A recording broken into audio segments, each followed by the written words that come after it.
Bismillahirrahmanirrahim. Assalamualaikum warahmatullahi wabarakatuh.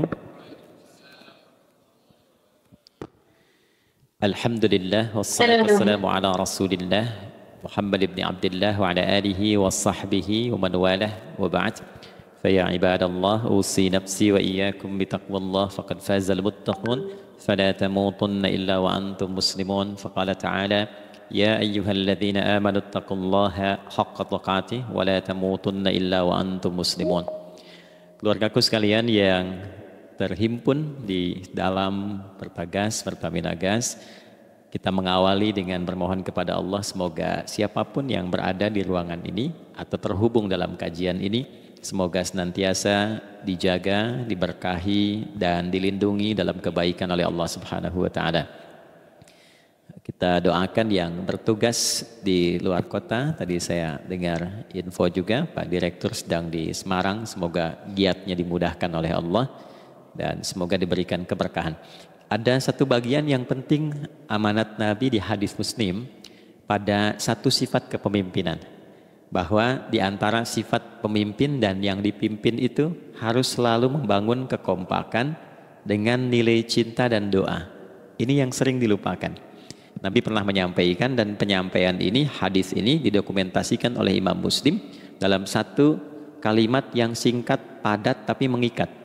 Khiyaru a'immatikum man tuhibbunahu wa yuhibbunakum. Pemimpin yang baik itu adalah pemimpin yang kalian mencintainya dan ia pun mencintai kalian. Nah, membangun cinta itu salah satu jembatannya dengan doa. Oleh karena itu, di antara doa yang dianjurkan saat Anda memulai pekerjaan, itu bukan hanya untuk pribadi, lancarkan pekerjaan saya, tapi juga sehatkan pimpinan saya. Pimpinan mendoakan sehatkan anggota saya, sehingga semua itu melahirkan sifat harmoni yang memberikan kenyamanan dan kebahagiaan dalam bertugas. Nah, izinkan saya mengawali dengan itu dulu, karena itu di antara sunnah yang seringkali terlupakan. Sehingga bekerja itu lebih banyak dilakukan dengan tekanan menyelesaikan tugas dibandingkan dengan rasa cinta untuk bisa memberikan nilai ibadah di dalamnya. Yang kedua, semoga sholat kita diterima oleh Allah Subhanahu wa taala. Nah, yang kedua ini tidak cukup dengan amin. Kita harus tahu dulu standar penerimaan itu seperti apa. Dan yang kedua, kenapa harus sholat? Ini poin pokoknya. Mengapa sih umat Islam itu cukup hanya misalnya dengan bersyahadat saja dipandang sudah berislam, lalu berbuat baik? Kenapa mesti ada sholat? Kenapa bahkan yang pokok sampai 5 waktunya? Dan jumlah rakaatnya pun diatur sedemikian rupa, sampai teknisnya pun dijelaskan dengan rinci. Saking rincinya, bila ada yang menyimpang dari rincian itu, maka dianggap sholatnya tidak sah dan mesti diulang. Shallu kama ra'aitumuni usalli. Sholatlah kalian seperti kalian persis melihat aku menunaikan sholat. Dan dalam sholat inilah kemudian ada sanad yang tersambung secara ketat sampai-sampai dalam hadis Muslim nomor hadis 397. Demikian di Al-Bukhari juga diabadikan di nomor hadis 757 oleh sahabat Abu Hurairah. Sanadnya tersambung kepada Khalad bin Rafi Az-Zuraiqi, seorang yang sholat di samping Nabi tapi bermasalah sholatnya. Lalu Nabi meminta beliau untuk mengulangi sholatnya sampai 3 kali peristiwa itu, hingga beliau berkata, ya Rasulullah au kama qala alimni ma uhsinu ghairah. Ya Rasulullah, tolong ajarkan kepadaku karena aku tak punya pengetahuan lebih dibandingkan dari apa yang telah aku kerjakan. Nah, dari dasar ini melahirkan satu pertanyaan kritis ya, dan juga perlu argumentasi yang kuat secara syariah mengapa kita menunaikan ibadah salat. Baik teman-teman sekalian, karena waktu kita sangat padat ya, kita manfaatkan sebaik-baiknya. Saya mohon izin kajian kita akan lebih fokus kepada inti materi sehingga manfaatnya lebih banyak kita dapatkan. Salat satu-satunya amalan di dalam Islam yang mencakup 4 bagian pokok dalam beragama. Jadi ketika seseorang menetapkan dirinya beragama dan ciri satu nilai agama itu bernilai benar ya, dalam nanti kalau kita mau komparasikan atau kita riset, itu ciri pokoknya ada 4. Satu, ada aspek namanya aspek keyakinan ya, tauhid atau akidah. Nggak mungkin kan beragama kalau nggak yakin ya, karena itu pasal 29 ayat kedua itu mengandung nilai keyakinan. negara menjamin kemerdekaan tiap-tiap penduduk untuk memeluk agamanya masing-masing dan beribadah menurut agama dan kepercayaannya itu. Ya, jadi nggak mungkin kita bisa menghasilkan nilai kepercayaan dan ibadah kalau tidak ada unsur keyakinan. Atau bahasa kitanya disebut dengan iman. Ya, iman itu nanti juga dipaku dalam setiap nilai kebangsaan di konteks Negara Kesatuan Republik Indonesia. Ini yang paling membahagiakan. Jadi mau jadi pegawai apapun itu syarat, ya, salah satu syarat yang melekatnya beriman dan bertakwa kepada Tuhan yang Maha Esa, gitu kan? Ya, kemarin saya di BPK itu ada 11 bab Romawi, 40 pasal. Ya, di bab yang keempat pasal 13 tentang pemberhentian dan pengangkatan itu ada 11 poin A sampai K. Di poin B yang keduanya syarat menjadi bagian dari anggota BPK itu beriman dan bertakwa kepada Tuhan yang Maha Esa. Baik, di Undang-Undang Pendidikan Sisdiknas nomor 20 tahun 2003 itu kalau kita baca dari poin menimbang ada 4, di poin B-nya saja sudah ada iman. Ya, Undang-Undang Dasar 1945 mengamanatkan pemerintah mengusahakan satu sistem pendidikan ya nasional yang meningkatkan keimanan dan ketakwaan pada Tuhan yang Maha Esa serta akhlak mulia, baru mencerdaskan kehidupan bangsa. Ya, secara singkat, satu, agama dianggap benar kalau ada doktrin keimanan, ada akidah, ada tauhidnya. Yang kedua, ada ibadahnya. Ya, sebagai pembuktian kita beriman, buktinya apa? Ya kan? Saya beriman kepada Tuhan, kita tetapkan, misalnya Allah. Apa pembuktian keberimanan kita kepada Allah? Ya, kan pembuktiannya itu mesti diwujudkan dalam bentuk sikap. Sikap itulah yang disebut dengan ibadah. Nah, konsepsi ini ada di Quran surah ke-20 Thaha di ayat ke-14. Innani anallahu la ilaha illa ana fa'budini. Ya, sungguh aku tegaskan bahwa akulah Allah, satu-satunya Tuhan yang layak dipertuhankan dan disembah. Ketika Anda mempertuhankan aku, fa'budni, maka buktikan kebertuhananmu kepadaku dengan menyembahku. Karena itu namanya Allah punya dua arti. Satu yang dipertuhankan, kan? Ilahun wahid. Yang kedua yang disembah. Ya, jadi yang dipertuhankan dan disembah. Oke. Tiga. Yang ketiga harus punya unsur praktikal atau implementatif dalam interaksi kehidupan. Ya, jadi bukan cuma nyembah Tuhan, bimbingan kehidupannya apa? Implementasi dari ibadah itu.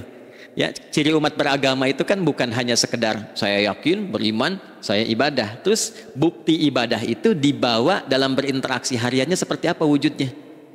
Ya, makanya ketika dulu orang itu jujur, orang itu bangga dengan kejujurannya bukan sebagai orang jujur, tapi sebagai muslim. Jadi ketika ditanya, kenapa Anda jujur? Karena saya muslim. Ketika ada seorang penggembala di Sahara yang sangat gersang, diuji oleh Umar bin Khattab, ingin diambil kambingnya, kan kisahnya viral kan? Baik ya? Oh, tapi ini bukan punya saya. Bilang aja pada tuan Anda, kalau kambingnya hilang satu dimakan serigala. Lantas di mana Allah? Jawaban itu yang menggetarkan kepada jiwa. Jadi kebenaran yang diungkap dengan sikap kejujuran itu implementasi nilai beragama. Nah, jadi praktek ibadah ada di muamalah. Oke, satu akidah dibuktikan lewat ibadah, ibadah diimplementasikan dalam muamalah. Itulah sebabnya nanti seluruh bagian tubuh kita ketika digunakan untuk bersifat dan bersikap itu ada tuntunan iman di dalamnya. Oke? Misal saya tanya begini ya. Ini mukaddimah ya, kita belum mulai nih. Saya tanya gini, apa fungsi mata? Tuh kan, sudah keliru kan? Nah, kalau hanya melihat, hewan juga melihat. Ya, coba kambing melihat, ya kan? Elang melihat. Lalu apa bedanya fungsi mata kita dengan mata hewan? Ternyata ketika kita meriset ayat-ayat Al-Quran terkait dengan fungsi tubuh kita, itu rata-rata dibuka dengan iman dulu. Quran surah 24, surah Cahaya, ayat 30 untuk laki-laki, 31 untuk perempuan. Qul lil mu'minin, ya Muhammad katakan, viralkan pada pria-pria yang menyatakan dirinya telah beriman. Yaghuddu min absarihim, gunakan pandangannya itu yang dibimbing oleh imannya untuk melihat yang baik saja menurut standar imannya. Jadi kalau menurut imannya tak baik, gak boleh dilihat. Karena itu ketika Anda sudah mengatakan asyhadu an la ilaha illallah, asyhadu anna Muhammad Rasulullah, kalimat itu dari lisan turun ke hati, itu jadi cahaya ke bagian tubuh kita. Makanya ketika Anda melihat, itu ada cara pandang tertentu yang dibimbing iman, standarnya beda dengan tanpa iman.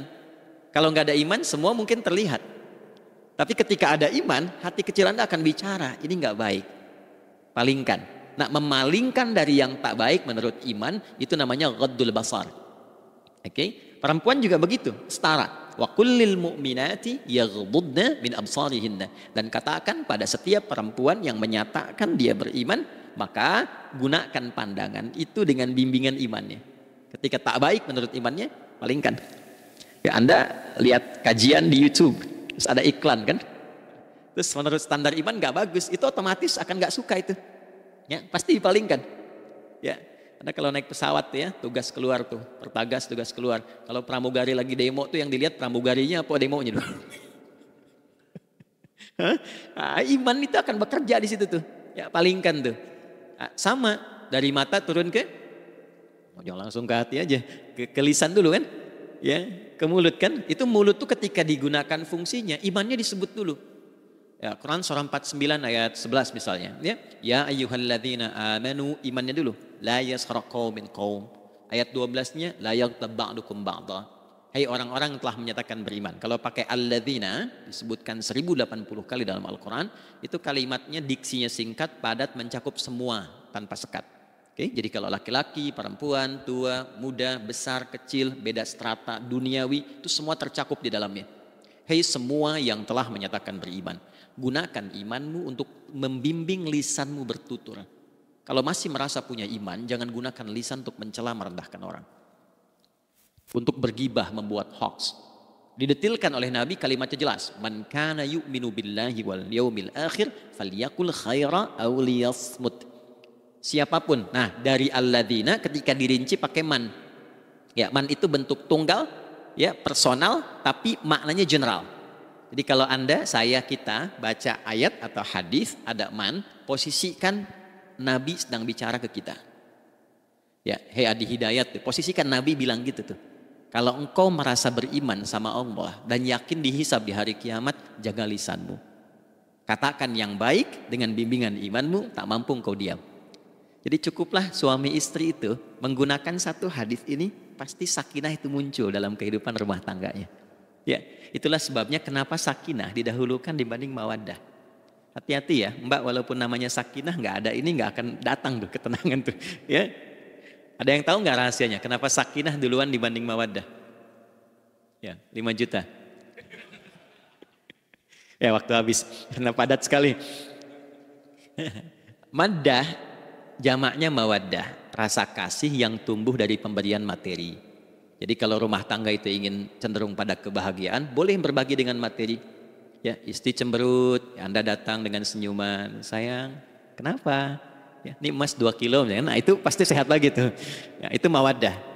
Tapi maaf, walaupun Anda mapan bekerja, harta cukup melimpah, ruah, tapi tidak ada ketenangan di rumah tangga, tidak ada sakinah, maka hampa kehidupan rumah tangga itu. Itulah sebabnya kenapa di Quran sakinah lebih dulu dibandingkan dengan mawaddah. Saya tanya ibu deh, ibu pilih mana? Kaya tapi gelisah atau miskin tapi tenang? Oke. Saya paham itu. Saya paham. Suami juga sepakat semuanya. Ya, artinya apa? Kita nggak bisa menghilangkan unsur ketenangan. Oke, itu hanya pembuktian argumentatif ya, supaya kajiannya lebih kepada argumen. Jadi ada akidah terkorelasi dengan ibadah, implementasinya di aspek muamalah. Nah, nanti cara bermuamalahnya diatur lewat akhlak namanya. Bagaimana bermuamalah yang baik? Kan Anda, maaf ya, berekspresi kepada pimpinan dengan kawan kan berbeda. Oke, kepada orang tua dengan anak kan lain. Nah, yang mengatur interaksi kita sehingga terjalin harmoni yang baik, itulah yang disebut dengan akhlak. Nah, 4 poin inilah yang menjadi inti dakwah Nabi SAW ketika diutus oleh Allah Subhanahu wa Ta'ala. Memastikan 4 ini bisa optimal kita lakukan dalam kehidupan. Bonusnya yang kelima, selalu meningkatkan inovasi sehingga selalu mendapatkan hal baru dalam kehidupan. 5 ini digabungkan di Quran surah kedua Al-Baqarah di ayat 151. Kama arsalna fikum rasulam minkum yatslu alaikum ayatina. 1, Oke, wa yuzakkikum 2 akhlak, wa yu'allimukumul kitaba 3, wal hikmah 4, 5 wa yu'allimukum ma lam takunu ta'lamun. Kelima-limanya ini digambarkanlah dalam bentuk ibadah yang melatih kita sebagai pondasi awal menuju dan memantapkan 5 hal ini, yaitu sholat. Itulah sebabnya kenapa sholat yang pokok dilakukan 5 waktu dalam sehari untuk mewujudkan 5 hal ini dalam kehidupan, dan satu-satunya ibadah yang mengumpulkan 5 aspek ini dalam prakteknya hanya sholat. Hanya sholat. Oke, mari kita detilkan, kita rinci, dan di sini kita akan mulai kajian kita. Yang tadi mukadimah ya. Baik, kita punya 30 menit, wah padat sekali. Bismillahirrahmanirrahim. 1. Sholat adalah perwujudan iman seorang hamba. Karena itulah kalimat sholat pertama kali disebutkan dalam Al-Quran, itu letaknya setelah kalimat iman. Al-Baqarah ayat 3, alladzina yu'minuna bil ghaibi wa yuqimunas sholat. Orang-orang yang telah menyatakan beriman dan konsisten menjaga imannya. Beda alladzina amanu dengan yu'minun. Amanu telah beriman.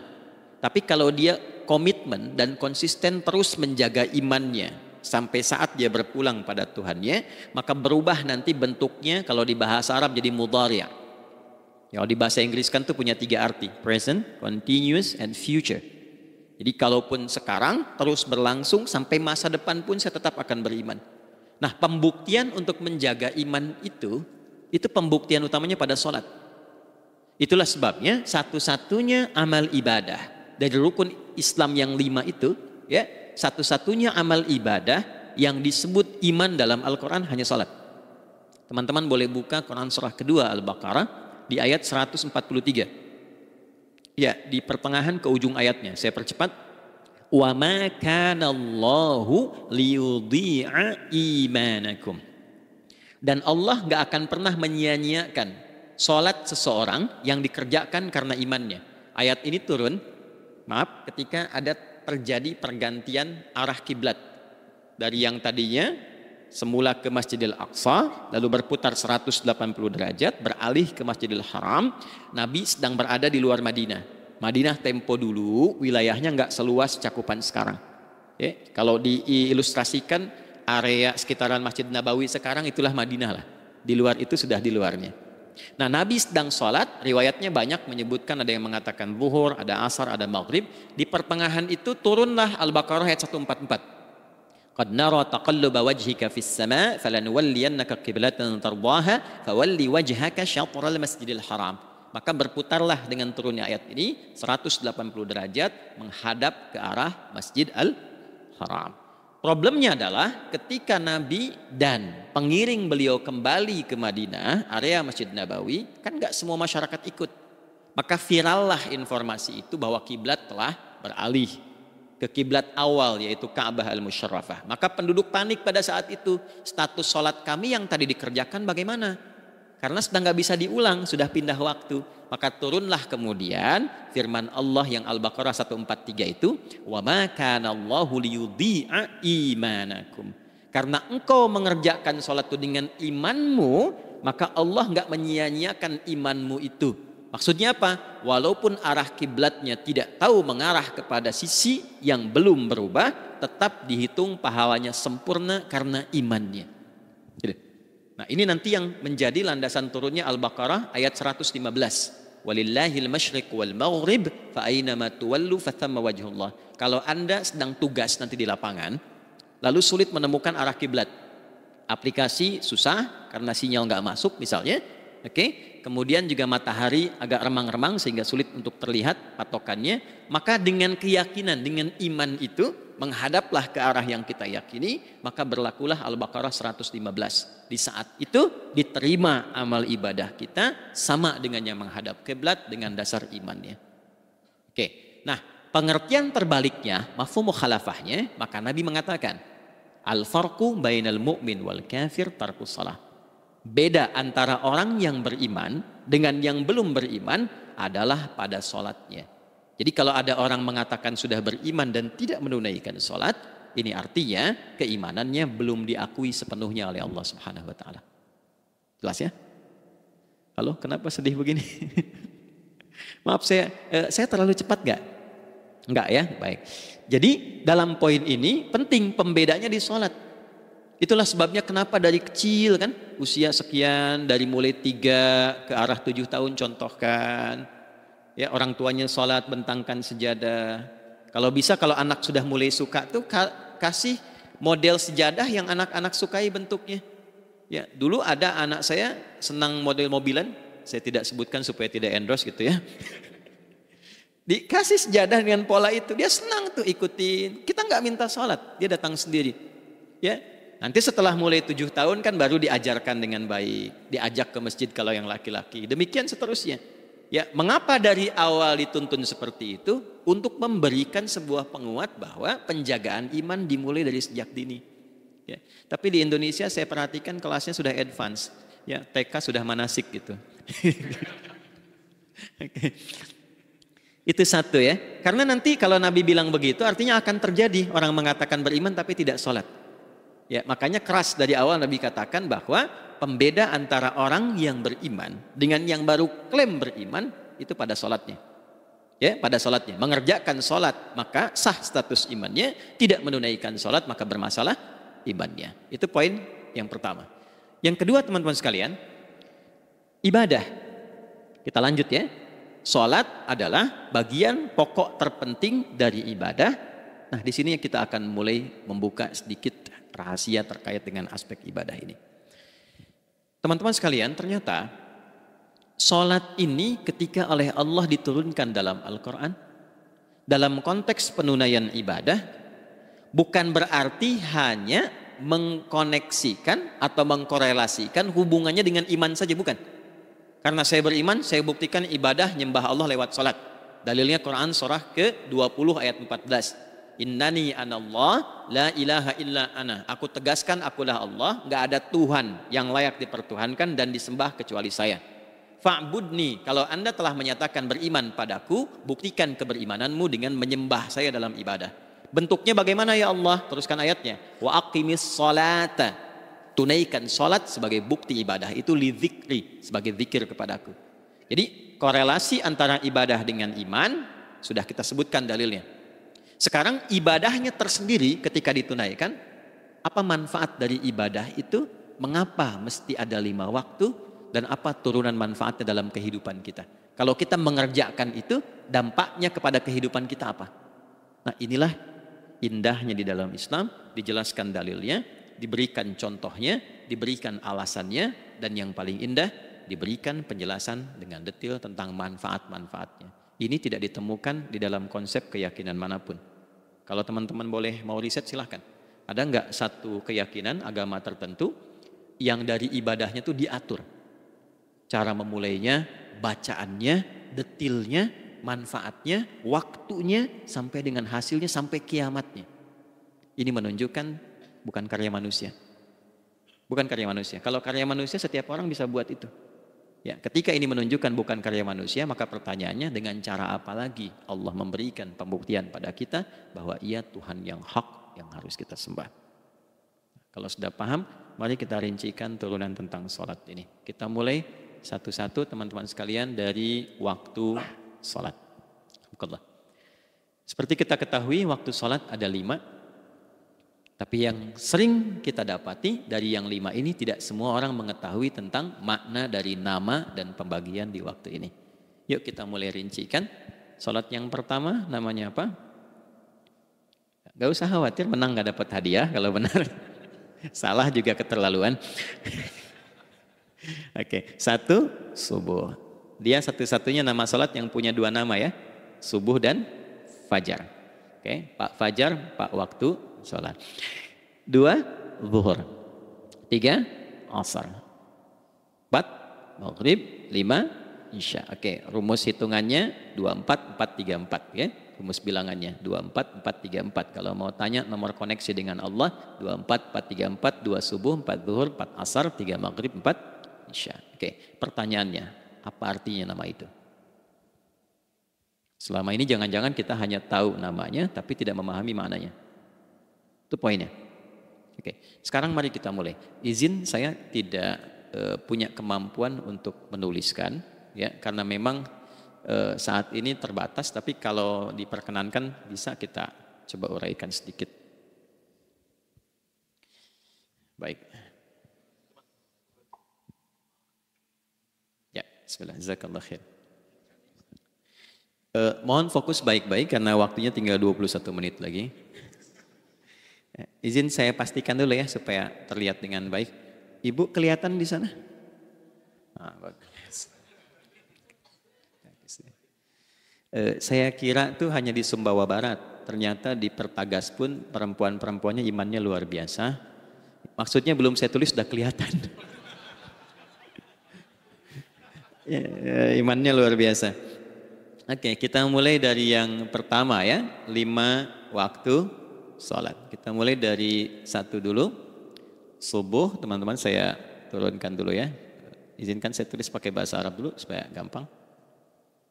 1, dia punya 2 nama, yang ke Arab ya. Kalau yang gini angka Hindi. Anda yang di admin di komputer pasti tahu. Ada Fajr. Kata subuh ditemukan di Al-Quran surah ke-81 At-Takwir ayat 18. Kalau keliru tolong diingatkan. Was-subhi idza tanaffas. Quran surah 81 ayat 18. Ya. Enggak usah di ilmu utak-atik ya. Oh ini kenapa 81 kalau dibalik 18? Itu cocok logi. Ya, abaikan aja itu. Ya. Fajar agak banyak di Quran terkait dengan nama salatnya ada di Quran surah ke-17 di ayat 78. Aqimis salata liduluki syamsi ila ghasaqil laili wa qur'anal fajr. Inna qur'anal fajri kana masyhuda. Yuk kita mulai ke maknanya dulu. Ingat rumusnya ya. Rumusnya ini selalu begini rumusnya. Aqidah selalu punya korelasi dengan ibadah. Ibadah selalu punya korelasi dengan muamalah, interaksi harian kita. Muamalah hiasannya adalah akhlak. Barulah kemudian di sini muncul inovasi dalam kehidupan, hal yang baru. Hidup ya, yang mengacu pada 2 kebahagiaan yaitu dunia dan akhirat. Ya, konsepsi ini nanti ditemukan di Quran surah ke-2 Al-Baqarah ayat 201 dan menjadi doa paling favorit umat Islam Indonesia saat ini. Rabbana atina fid dunya fil akhirati. Oke, ya cukup. Subuh. Ini rumus dasarnya. Dari akidah, kita beriman, pembuktian imannya lewat ibadah sholat. Apa hubungan sholat dengan aktivitas harian kita? Subuh asalnya terkorelasi dengan kata asbah. Oke? Asbah itu asalnya sesuatu yang sudah siap dengan rencana yang matang. Baik, orang Arab tuh kalau bertanya begini, kaifa asbahta ya akhi? Kaifa asbahti ya ukhti? Bagaimana kabarmu di pagi ini? Itu bukan hanya nanya kabar kesehatan. Beda dengan kaifa haluk, beda. Ya, itu bertanya bagaimana kabarmu hari ini, aktivitasmu bagaimana? Lancar, sudah siap, planning bagus dan sebagainya. Ya, itulah sebabnya ketika Allah bersumpah dengan awal waktu, penandanya adalah planning kegiatan. Ya, was-subhi dan aku bersumpah demi waktu subuh, awal mula untuk berkegiatan, idza tanaffas, apabila sudah mulai bergerak. Bersamaan dengan nafas yang keluar itu, maka sudah jelas rencana yang dibuat. Ya, jangankan kita, semua alam itu, semesta itu seluruhnya bukan hanya bertasbih, tapi beraktivitas dalam tasbihnya. Di waktu subuh, matahari sudah mulai bersinar kan? Ya, dan sinarnya mengambil manfaat loh, mengandung nilai manfaat, memecah keheningan malam dan menghilangkan kegelapannya. Gelap mulai hilang, datang kemudian sinar yang memberikan kita bimbingan untuk beraktivitas. Tumbuhan dimulai waktu itu sudah mengeluarkan oksigen, menyerap karbon dioksida. Saya waktu di Utrecht, di Delft di Belanda, ya, saya coba ingin membuktikan. Kan adzan nggak terdengar keluar ya. Jadi sebelum waktu subuh itu saya keluar, kebetulan flatnya waktu itu dekat area hutan yang agak rimbun, enak gitu, udaranya bagus. Itu sebelum subuh terasa karbon dioksida. Walaupun cuma beda hampir 1 menit.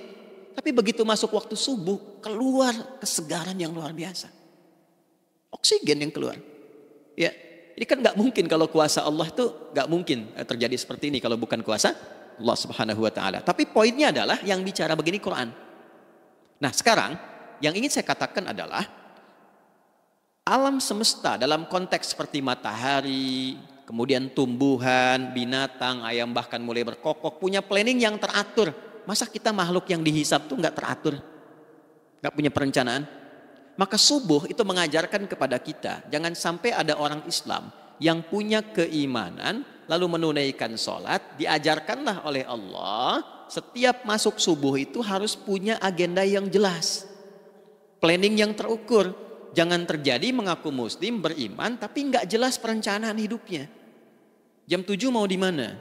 Jam 8 kerjakan apa? Anda dari sini ketemu 7 ke 4 atau setengah 8 ke setengah 5, 8 jam kerja. Oke, berangkat jam berapa? Petakan di jalan macetnya di sebelah mana? Ukur sampai kantor tiba jam berapa? Apa yang mau dikerjakan di kantor? Itulah Islam, itulah subuh. Sehingga tidak ada satupun orang Islam di era Nabi mengajarkan beraktivitas kecuali terukur dan teratur. Bahkan Nabi memulai itu evaluasinya di malam hari. Sehingga turun di antara surah Al-Insyirah itu ada ayat yang tegas mengatakan di ujungnya, فَإِذَا فَرَغْتَ فَانْصَبْ. Evaluasi yang telah berlalu di malam hari, evaluasinya menyeluruh sampai ke zikirnya. Dicatat nih, ya aku hari ini secara spiritual itu, mohon maaf, sholat jamaahnya berapa waktu tuh? Dari 5. Oke? Misalnya dari 5 itu cuma 4, berarti koreksi ada yang kurang. 1, ya. Yang kedua, secara intelektual sudah berapa bacaan yang dibaca saat ini, ilmu yang ditingkatkan, mensyukuri anugerah akal dan sebagainya. Bekerja sempurna enggak? Turunkan ibadahnya bagaimana? Ketika ada yang kurang, istighfari. Ya, sebagai seorang ayah, ada enggak sesuatu yang salah yang dilakukan belum sempurna? Sebagai seorang ibu, anak dan sebagainya, istighfar. Itulah sebabnya sebelum tidur Nabi ajarkan istighfar, yang kita tahu 70 kali kan, 100 kali. Yang saya tanya, 1 ke 70 itu istighfar apa saja? Apakah hanya bilangan di lisan? Atau dari lisan diingatkan oleh pikiran, ditembuskan ke hati? Istighfar sebagai seorang ayah yang kurang maksimal melihat anak dengan baik. Anda boleh punya jabatan di kantor, boleh direktur, boleh manajer, boleh macam-macam. Tapi ketika Anda pulang, Anda seorang ayah. Saya di Timur Tengah disebut syekh, di sini dipanggil kiai, dipanggil ustadz. Pulang ke rumah, anak saya nggak kenal itu semua. Anak saya nggak peduli itu semua. Belum pernah seumur-umur saya mengajar, lalu saya pulang, anak saya menunggu depan pintu dan memanggil kiai. Dia ingin ayahnya, Oke, kenapa nggak kita hadirkan istighfar pertama kita itu karena kita kurang perhatian? Kurang perhatian kepada anak misalnya. Saya kalau pulang tengah malam dan semua tertidur, saya lihat satu-satu. Perbaiki cara tidurnya, doa, lihat satu-satu, minta ampun sama Allah. Dan ya kadang sebelum mengalirkan air mata kita nggak bisa tidur karena nggak tahu nanti ketemu lagi nggak di akhirat. Itu poin yang paling penting. Nah, jadi istighfar pertama itu untuk diri kita, ketaatan pada Allah, untuk diri kita sebagai anak pada orang tua, sebagai suami punya tanggung jawab istri atau sebaliknya, demikian seterusnya. Nah itu kalau sudah kita bisa lakukan, dievaluasi, direncanakan besoknya. Fa'idha faraghta fansab, direncanakan lagi yang berikutnya, besok mau ngapain, tulis malam. Kalau kita biasakan begitu tidurnya enak. Karena nggak ada beban, damai hidupnya. Dengan teman damai kalau ada perselisihan sebelum tidur. Ya, jadi nggak ada orang mengigau itu masalah-masalah kehidupan dunia yang belum tuntas. Ini dunia saat terjaga bermasalah, saat tidur pun masih bermasalah. Gara-gara kamu nih, kapan istirahatnya? Ya. Nah ketika kita bangun dari subuh itu, maka rencana yang sudah kita siapkan itu teman-teman sekalian dibawa menghadap Allah supaya minta kemudahan, minta kelancaran, minta pendampingan, minta bimbingan. Itulah sebabnya kita dipanggil sholat di awal waktu, supaya rencana yang sudah kita siapkan itu minta taufiknya, persetujuan dan perlindungan dari Allah. Inilah yang menjadikan rahasia umumnya para sahabat memulai berkegiatan sejak dari masjid. Teman-teman boleh riset ya, hadis-hadis tentang sholatnya sahabat dan kaitannya dengan syuruk dan pekerjaan. Rata-rata memulai dari masjid. Mereka tungguin, evaluasi, begitu siap, syuruk, minta sama Allah, berangkat. Saya mau kasih satu rahasia ya, boleh jadi ijazah tapi ini diantara kita aja ya.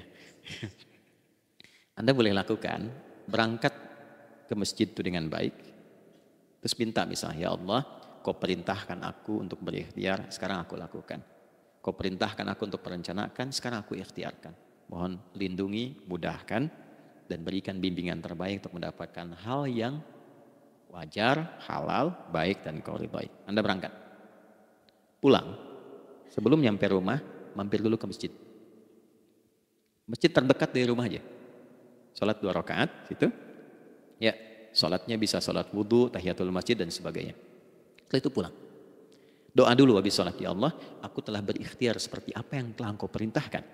Sekarang aku memohon rizki darimu seperti apa yang telah Engkau janjikan. Kalau dengan semua ikhtiar ini belum cukup menurunkan rizki darimu, maka mohon tunjukkan padaku saat ini dengan cara apa lagi aku mesti berikhtiar. Oke? Silahkan Anda pulang dengan suasana itu ke rumah dan lihat apa yang terjadi. Rasakan bedanya, bedakan rasanya, dan pasti terasa bedanya. Gak ada kesan yang lain pada jiwa. Jadi yang dibawa ke rumah itu bukan aura kantor. Bukan aura jalan yang macet, tapi ada ketenangan, kenyamanan, dan kenikmatan. Kalau teman-teman mau pakai sunnah sahabat ini dalam dunia pekerjaan, dan Anda lakukan coba sehari ini saja, rasanya pasti beda. Ya, ini bagian pertama. Nah, ketika kita ingin datang menghadap Allah dan mulai membawa rencana kita, kan perlu isyaratnya kan, kapan dimulai? Gak bisa tiba-tiba saya bangun jam 3 langsung sholat subuh, kan tidak begitu. Ya kan? Mesti ada satu sinyal dulu, yang dari sinyal itu ada feedback pada diri kita untuk merespon, gitu kan? Nah, pancaran respon atas sesuatu yang memancar akibat satu hal yang terjadi. Kalau di gaya itu kan, kalau ada gaya gerak, gaya dorong kan? Ya, kalau nggak salah F1 sama dengan F2 kan? Nah, gaya gerak sama dengan gaya dorong. Geraknya dikit, bunyinya kecil kan? Kencang bunyinya, kencang. Terus ada F berbanding lurus dengan P, hukum Pascalnya. Gaya berbanding lurus dengan tekanan, kan? Semakin banyak gaya semakin tertekan. Nah, respon yang muncul ketika ada satu misalnya gaya, tapi responnya sifatnya materi sifatnya. Ya, misal kalau Anda mau mengebor air, kan? Kemudian keluar terpancar tuh dari bawah itu keluar misalnya air. Nah, itu namanya infajar. Infajar. Dalilnya Quran surah kedua ayat 60. Wa idzistasqa Musa liqaumihi faqulna idrib bi'asakal hajar fanfajarat minhu 12 aina. Nabi Musa kata Allah itu kaummu 12 suku minta mata air dan nggak tanggung, setiap sukunya minta satu, katanya supaya nggak rebutan. Maka Allah firmankan, pukulkan tongkatmu yang kayu. Lihat diksinya detil sekali. Pukulkan tongkatmu yang kayu ke batu itu, maka batu itu akan terbelah dan mengeluarkan pancaran 12 mata air. Ya, tongkat kayu dipukulkan ke batu, batunya yang hancur. Karena Musa seorang nabi, gitu kan? Anda punya tongkat emas, pukulkan ke batu, maka keluar 12 air mata. Gitu ya. Nah ini, infajar. Kalau respon yang keluar itu respon buruk. Misal, dalam nafsu, kan suka ada trigger ya, yang memancing respon, terus nafsu keluar kan? Ya, apa saja itu? Lihat gambar yang gak bagus, nafsu keluar. Gitu kan? Lihat sendal bagus, nafsu keluar. Macam-macam ya. Nah itu fujur namanya. Fujur. Hurufnya masih sama, cuma bentuknya berbeda. Fa, jimnya masih ada waw, ada ra-nya. Fujur. Quran surah 91 di ayat 7-10. Wa nafsi wa ma sawwaha fa alhamaha fujuraha wa taqwaha. Fujur tembus ke nafas, nafas memerintahkan yang buruk disebut su. Nafas ketemu su jadi nafsu. Makanya nama lain fujur itu nafsu. Dalilnya Quran surah 12 ayat 53. Wa ma ubarri'u nafsi innan nafsa la'ammaratun bisu. Ya, la'ammaratun bisu'i illa ma rahimah rabbi. Oke, nafas ketemu su. Teruskan. Tapi kalau pancarannya pada sifat yang baik. Oke? Membelah sesuatu yang gelap menjadi baik, terbuka, memancarkan respon panggilan yang baik, maka berubah katanya menjadi fajar. Oke? Matahari diperintahkan oleh Allah, diperintahkan membelah kegelapan malam. Keluarlah sinar pertamanya, disebutlah fajar. Kenapa? Karena ada respon kebaikan keluar darinya. Baik, perhatikan baik-baik Quran surah kedua ayat 187. Wa kulu washrabu hatta yatabayyana lakumul khaytul abyadu minal khaytil aswadi minal fajar. Itu untuk matahari. Kita lagi tidur enak-enak, sudah nyiapin rencana malam-malam, tiba-tiba ada panggilan, Allahu Akbar, Allahu Akbar. Itulah tandanya hati kita mengkonfirmasi iman kita dalam diri kita. Cepat, sudah adzan. Pernah begitu? Nah, konfirmasi itulah dalam bahasa lain yang disebut dengan fajar namanya. Datang. Jadi waktunya matahari membelah disebut dengan fajar, konfirmasinya pun disebut dengan apa? fajar. Ya, jadi bersamaan waktunya dengan dua hal itu, datanglah panggilan. Itu yang dimaksud Quran, hubungan iman dengan konfirmasinya sampai ke sholatnya ada di Quran surah 8 ayat 2. Innamal mu'minuna iman alladzina idza dzukirallahu adzan wajilat qulubuhum iman. Jadi begitu ciri iman itu ada dalam jiwa, dipanggil lewat adzan, kan? Allahu Akbar, langsung merespon, ya Allah sudah adzan. Walaupun setelah adzan ada lagi getaran, baru adzan belum qomat gitu kan. Nah, misal ya. Nah, tapi inilah fajar. Jadi maksudnya rencana Anda ini agak jarang dibahas ya. Mohon maaf, ilmu ini agak jarang. Jadi jangan Anda bilang saya bid'ah, bukan. Ya, bukunya ada, referensinya ada. Cuman karena jarang dikaji, jangan sampai kekurangan pengetahuan menghukumi yang tahu jadi salah gitu. Ini poinnya. Jadi saya kalau bahas satu masalah itu bukunya saya kumpulkan. Tafsir awal sampai akhir yang ada apa, buku-buku tentang sholat apa, baru kita keluarkan. Jadi bagian topik-topik tertentu yang dibahas. Problemnya ketika membahas tentang ibadah cuma dua. Satu tentang bacaan, doanya apa. Yang kedua tentang gerakan, bagaimana mengerjakannya. Yang ketiga jarang dibahas, hikmahnya apa. Padahal rumus dalam ibadah itu dalam fikih tiga-tiga mesti dipakai. Ini Quran surah kedua ayat berapa? Ayat 129. Rabbana wab'ats fihim rasulan minhum yatlu 'alaihim ayatika ini wa yu'allimuhumul kitaba ini wal hikmah ini. Barulah kita mendapatkan sesuatu yang baru. Ya. Ini wa yuzakkikum, dan di 151 Al-Baqarah wa yu'allimukum ma lam takunu ta'lamun. Jadi ini bukan ilmu yang baru, bukan, belum tahu saja. Jadi selama ini yang kita kerjakan jangan sampai terbatas pada ritualnya saja untuk mencukupkan ini. Hubungan ritual dengan ini apa gitu. Ya, jadi subuh ini mengkonfirmasi bahwa ada satu keteraturan dalam kegiatan kita. Ya, alhamdulillah. 2, siang.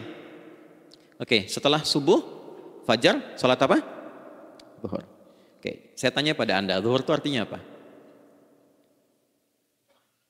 Sudah, cukup katakan Allahu a'lam. Waktunya terbatas ya. Anda sahabat ditanya nggak tahu Allahu a'lam. Anda sahabat bukan, tabi'in bukan. Zuhur.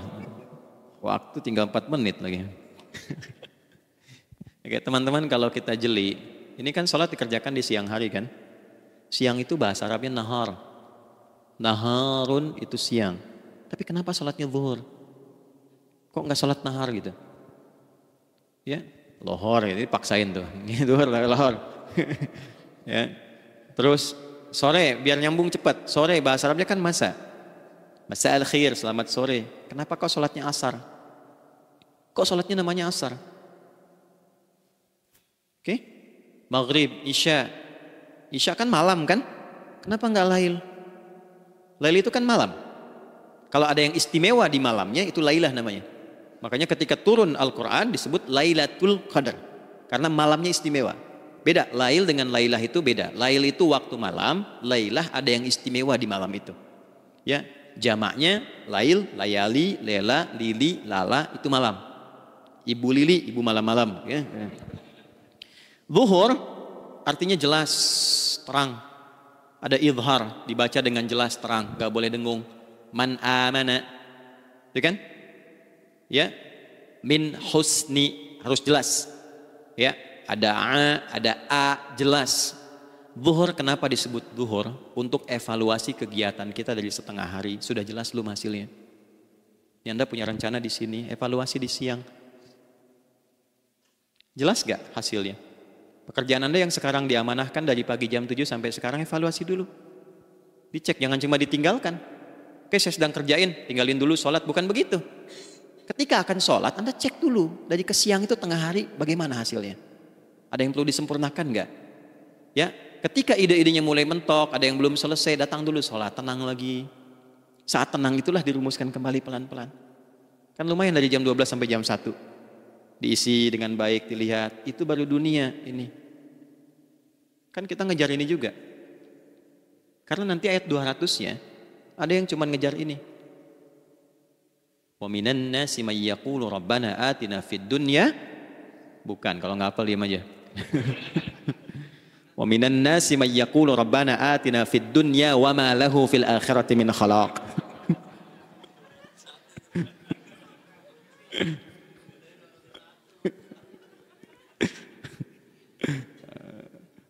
Paham kan? Dan di antara manusia ada yang fokusnya hanya dunia yang dikejar, sehingga nggak kebagian akhiratnya. Padahal dia tahu dia mau pulang. Yang lebih aneh lagi, pengen pulang surganya Firdaus dekat dengan Nabi. Tapi tiap hari kerjakan dunia, dunia lagi, berangkat gelap, pulang gelap, terus meninggal gelap juga. Kan repot. Nah, maka mesti investasi kan? Anda kalau tugas keluar kan, apalagi keluar negeri kan hukumnya beda. Bekalnya pun tidak sama. Anda tugas ke Amerika, mata uangnya sudah beda, hukumnya sudah beda. Terus pengen pindah ke alam barzah, pengen hukumnya sama dengan dunia, mustahil. Ya, makanya dimensinya beda, keadaannya tidak sama. Baju yang dipakai kan beda, barang-barangnya nggak sama. Makanya disebut telah meninggal dunia, meninggalkan semua yang melekat pada dunia. Pindah ke alam lain, persiapan menuju titik akhir yang tidak ada ujungnya lagi. Nggak ada pembuka lagi. Jadi sudah ujung begini, nggak ada ruang lagi yang lain. Itu akhirat namanya. Makanya di sini cuma dua pilihannya. Kalau nggak ke surga, nah, itu. Ya.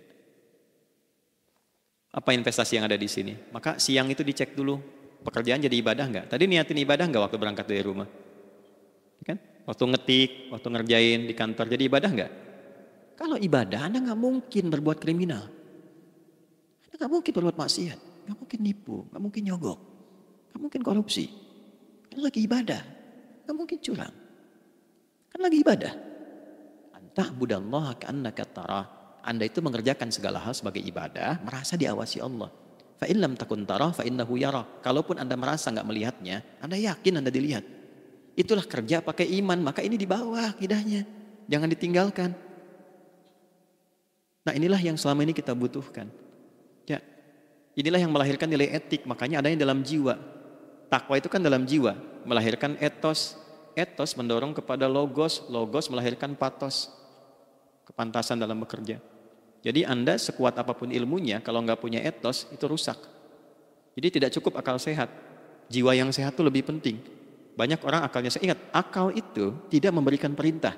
Dia hanya merumuskan satu instruksi dalam jiwa supaya mudah dilakukan dan dieksekusi oleh fisik.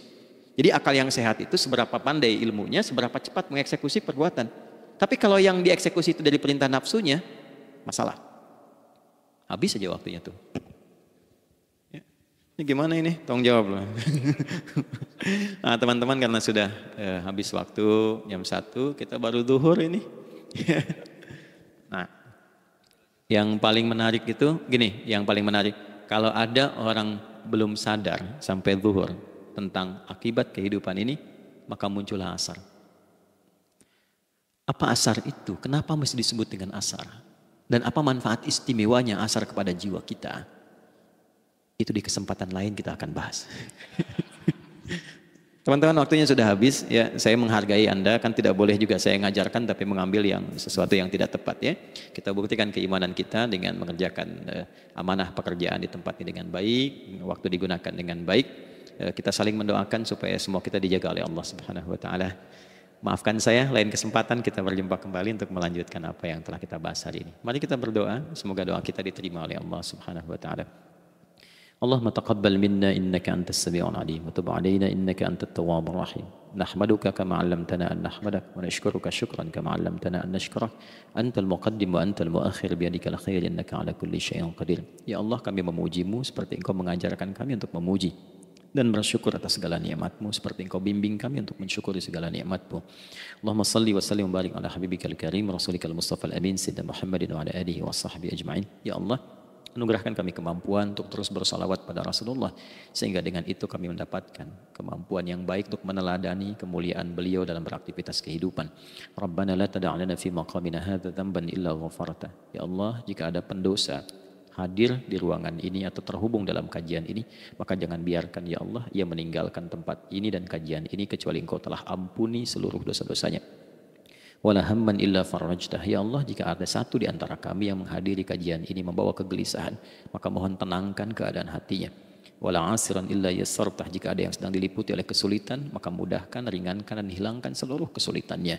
Wala maridan illa syafaitah. Dan bila ada di antara kami yang diuji dengan penyakit, maka mohon angkat dan sembuhkan penyakitnya.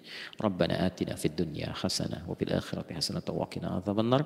Wa sallallahu ala sayyidina Muhammad wa ala alihi wa sahbihi ajma'in. Wa akhiru da'wana subhanakallahumma rabbana wa bihamdika nashhadu an la ilaha illa anta nastaghfiruka wa natubu ilaik. Walhamdulillahi rabbil alamin. Nasrun minallah fathun qarib wa basyiril mu'minin. Terima kasih untuk semuanya. Mohon maaf kami langsung pamit. Assalamualaikum warahmatullahi wabarakatuh.